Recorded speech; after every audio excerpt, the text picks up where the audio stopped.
Carlo Gambino was a low-key mob boss who had more power than the mayor, and it was this secretive characteristic that helped him become one of the most strongest mob bosses of all time. In 1921, at the young age of 19, Carlo was already a made man, and it was soon after that he emigrated to the United States as an illegal immigrant on board a shipping boat.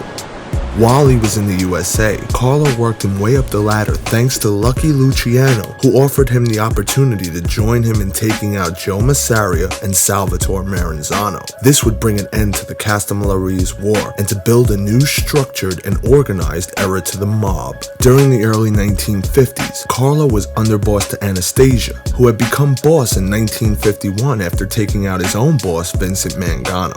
The same fate would occur to Anastasia just 6 years later when Gambino teamed up with Genovese to overthrow the leadership a second time. The idea was for Genovese to take over the Costello family, while Gambino would get the Anastasia family. And in his partnership, they overthrew both families. Carlo Gambino would then expand his rackets all over the country by the 1960s. The crime family soon grew to be the biggest and most powerful family in the US. However, Gambino was against any kind of narcotic business. He was claimed to say, "Heroin and cocaine are highly lucrative, but we're dangerous and would attract attention. The punishment for dealing drugs is death." Gambino's house was located on Ocean Parkway, which was under 24-hour surveillance by the FBI's mob squad. However, Gambino, being low-key and secretive, found many ways to operate without saying a word.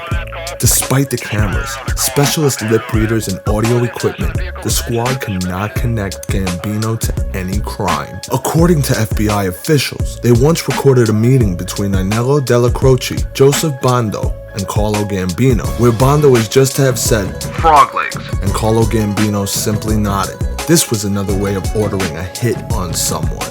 Carlo Gambino earned the family over $500 million a year, gave the nod for many contracted hits, ran the family with an iron fist for over 20 years, and somehow never received an attempt on his life. He died of a heart attack on October 15, 1976, while watching his beloved New York Yankees at home in Massapequa. His funeral was said to have been attended by at least 2,000 people, including police officers, judges, and politicians.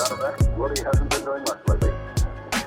Count is 1 and 2 to him. Palmer, the right-hander, throws inside. Mays leans away from a fastball. It's 2-2.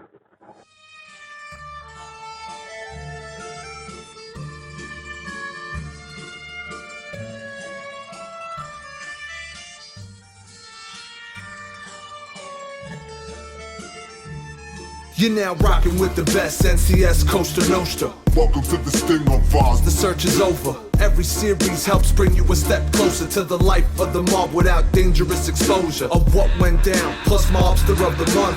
Original content if you're searching on a hunt for the who's who or the best dressed guys, the type of guns they use, the feuds and mob wives. We supply everything as soon as you log on to the National Crime Syndicate.com. From John Gotti to Don, back to Mustache Pete, Big Joe, Al Capone, and Maya Lansky. So sit back, relax, and enjoy the ride, cause the code of silence here no longer applies. So make sure you subscribe and stay tuned in, cause over here we like to keep this thing moving.